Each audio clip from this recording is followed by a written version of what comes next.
Olá pessoal, estamos aqui em mais um Entre Vértebras, hoje com a doutora Maitê, advogada, especialista em Direito Médico da Saúde, e a gente vai falar um pouco exatamente sobre o seu direito do paciente. Isso aí. É um prazer estar aqui. Obrigada, Antônio, pelo convite. Sempre bom estar com você. É muito bom. A Maitê já me ajudou muito em pacientes que tiveram problema de liberação de cirurgia, de alguns exames às vezes complexos, dentro do seu direito de ser tratado e ter acesso a uma saúde de qualidade, uma saúde com tecnologia. E queria que você explicasse um pouco, primeiro, exatamente qual é o papel do advogado no cuidado, na proteção de pessoas que precisam de um tratamento para a sua saúde. Então, tudo começa, na verdade, a partir de uma prescrição médica, né? O médico ele vai prescrever o tratamento para o paciente, seja uma cirurgia, um medicamento, um exame, e aí vai requerer isso ao plano de saúde, né? Seja ele qual for. E aí, dentro disso, a gente tem tanto as autorizações quanto as negativas. E dentro da negativa é onde entra o meu papel como advogada, né? Então, pensando num panorama em que existem, né, negativas pelos planos de saúde, dos tratamentos que são prescritos, dos medicamentos, aí é onde a gente atua perante o judiciário para tentar a liberação para os pacientes daquilo que foi prescrito pelo médico. E aí a pergunta é exatamente um paciente que tem convênio, ele tem direito à cobertura de qualquer tipo de tratamento? Seria bom se fosse sim a resposta, porém a gente tem algumas limitações, tanto legais quanto contratuais, né?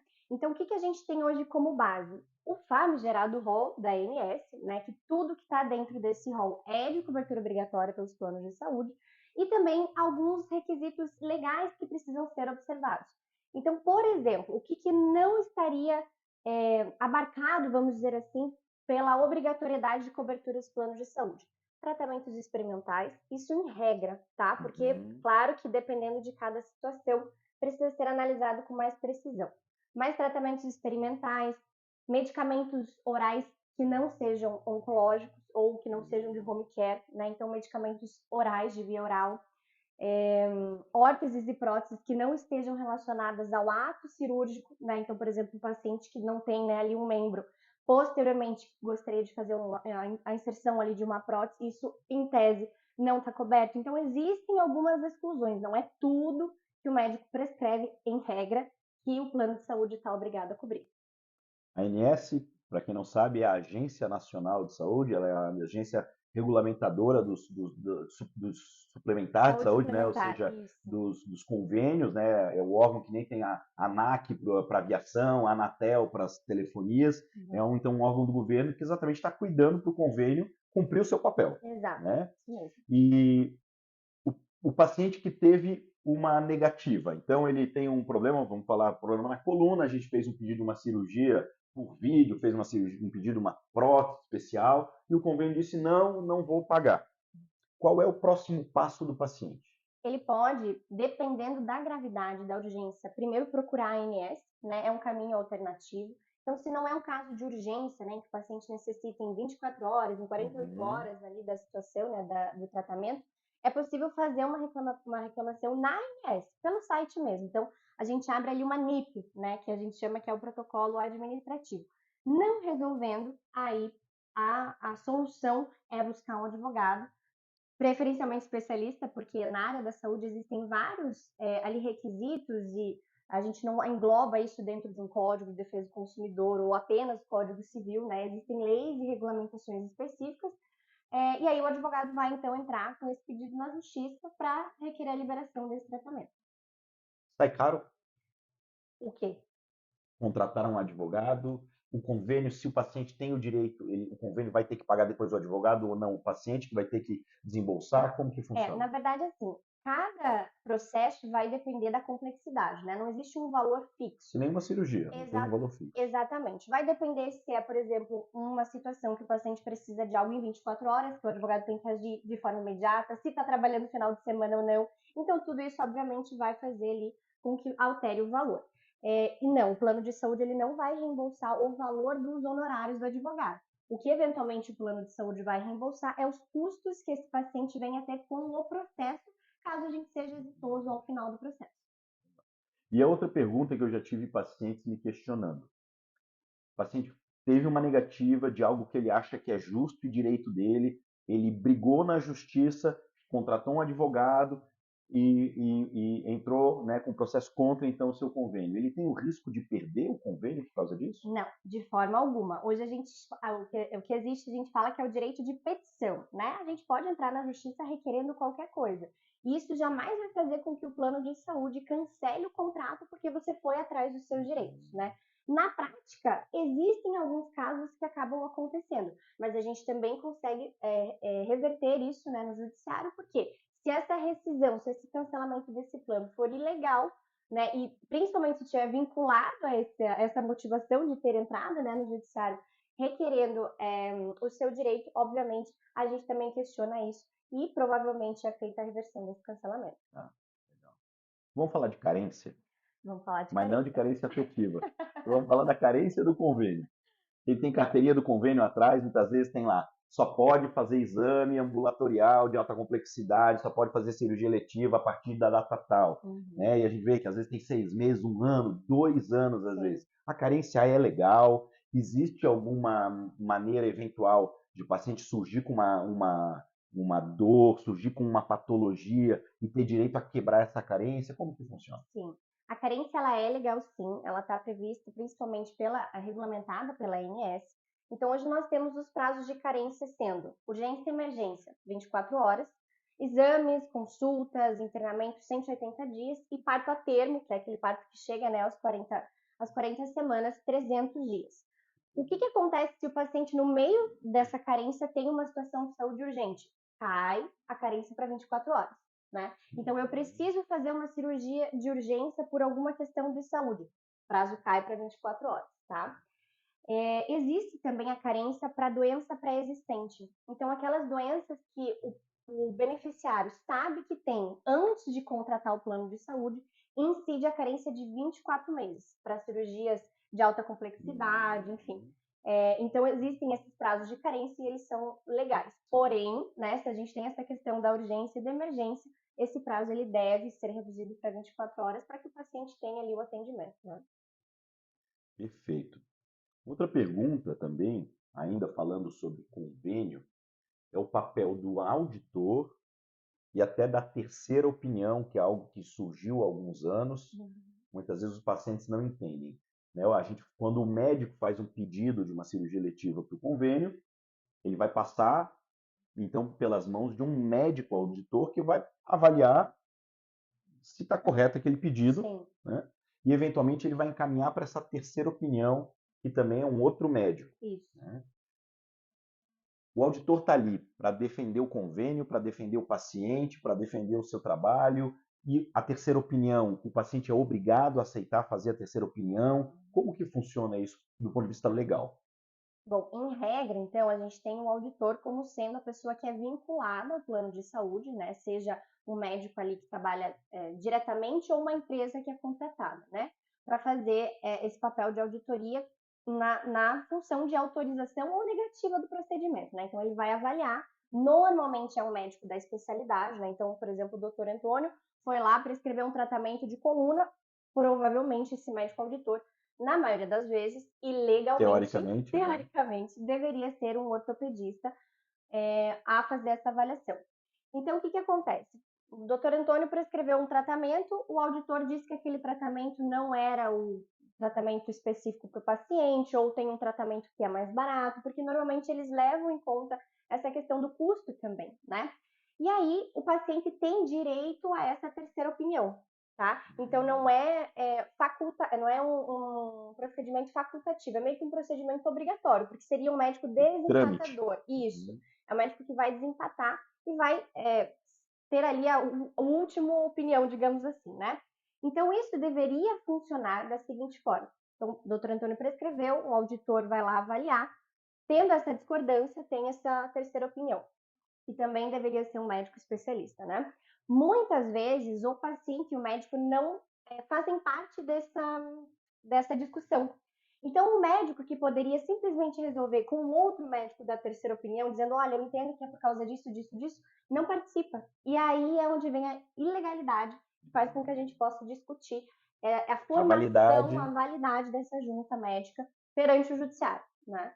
Então, sim, isso é um procedimento hoje obrigatório, né, de ter essa terceira opinião, e ele tem requisitos legais que devem funcionar como previsto lá pela ANS. Perfeito. Outra dúvida que surgiu agora, digamos que o paciente vai num médico, veio consultar comigo e eu propus para ele um tratamento mais inovador. Vou tratar, um, vou fazer uma cirurgia laser na coluna dele. É uma cirurgia que está com o registro da Anvisa, da Agência Nacional de Vigilância Sanitária, ou seja, para a gente usar as órteses, as próteses, elas têm que ter um registro na Anvisa. A ANS é o que vai dizer se o convênio é obrigado a pagar ou não. Mas às vezes eu tenho uma terapia que está registrada na Anvisa, mas não está no rol da ANS. Então, o paciente diz, vamos fazer uma cirurgia por laser aí, com o meu óculos 3D, e você, o paciente, se interessa nisso. O convênio é obrigado a cobrir se está fora do rol, ou o paciente pode pagar por fora por uma terapia que não está no rol, mas ele tem interesse, ou se não está no rol, não tem jeito, ele não vai poder fazer, vai ter que só fazer a cirurgia tradicional e vai ter que aceitar isso. Então, assim, pensando primeiro na questão do tratamento, né? Então, o médico prescreveu um tratamento que ele acredita que seja melhor para o paciente por N motivos.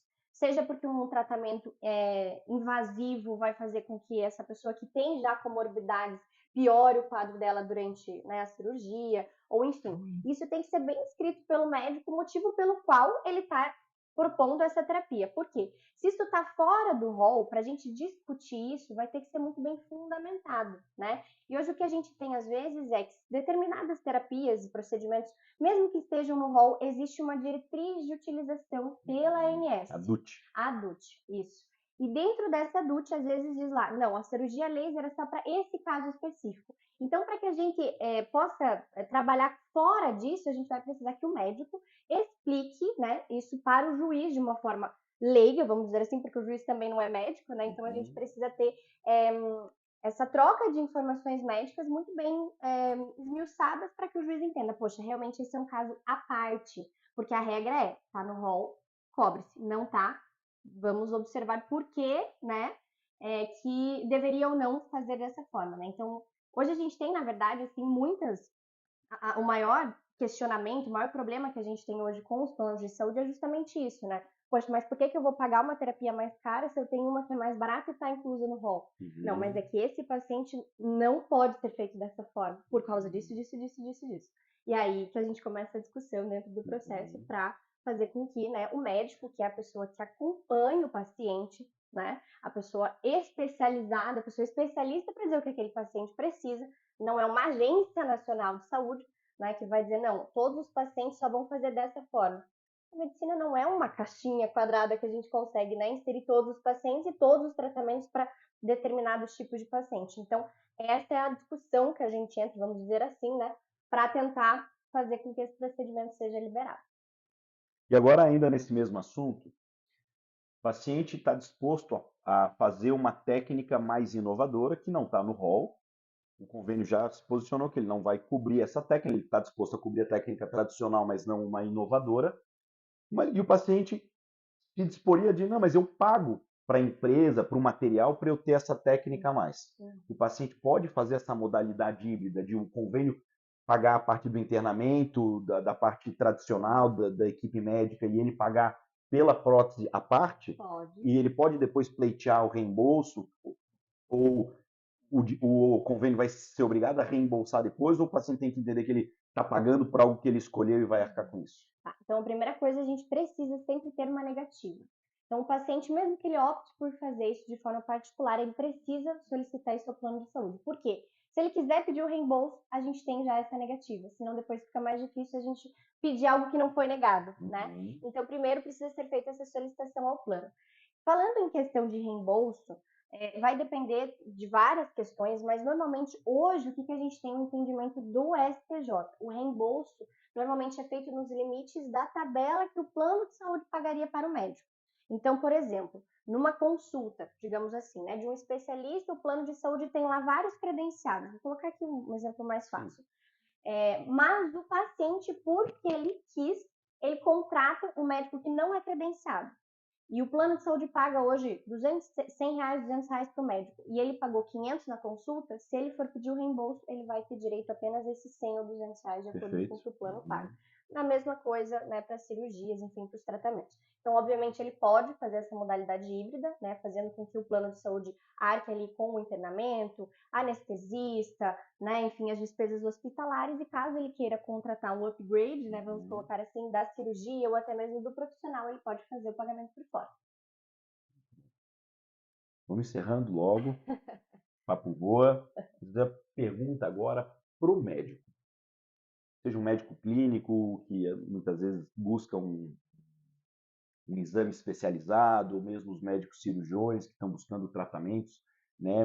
Nós, pelo próprio Código de Ética Médica, temos o dever de oferecer o que existe de melhor para os nossos pacientes e não só o que é obsoleto, o que é antigo, né?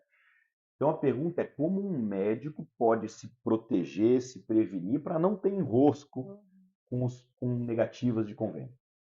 O mais interessante é, o médico na prática, ali no dia a dia, ele sabe aquilo que o convênio libera de forma, né, mais rápida e aquilo que às vezes o convênio demora um pouco mais ou até às vezes nega. Então, o que seria o ideal? Já nessa solicitação médica, né, da prescrição, quando o paciente for fazer essa requisição ao plano de saúde, já faz esse relatório detalhadinho por Detalhadinho? Já faz esse relatório detalhado para que o paciente, quando for fazer o protocolo, já explique ali os motivos pelos quais o médico está solicitando esse tipo de tratamento, né? Isso faz com que deveria ser, né, fazer com que o auditor olhasse com outros olhos para que evitasse esse conflito judicial. Existe algum tipo de, como tem o convênio para o atendimento médico, que, né, a gente paga mensalmente, esperando não precisar usar, mas se precisar eu vou ter todos os recursos, a rede de hospitais, de médicos. Existe algo nesse sentido para pacientes com relação ao advogado? Por exemplo, eu tenho um escritório que eu pago uma mensalidade e se precisar uso, ou isso não faz sentido? Ou, por exemplo, um paciente que estou com um problema, como ele buscar esse escritório?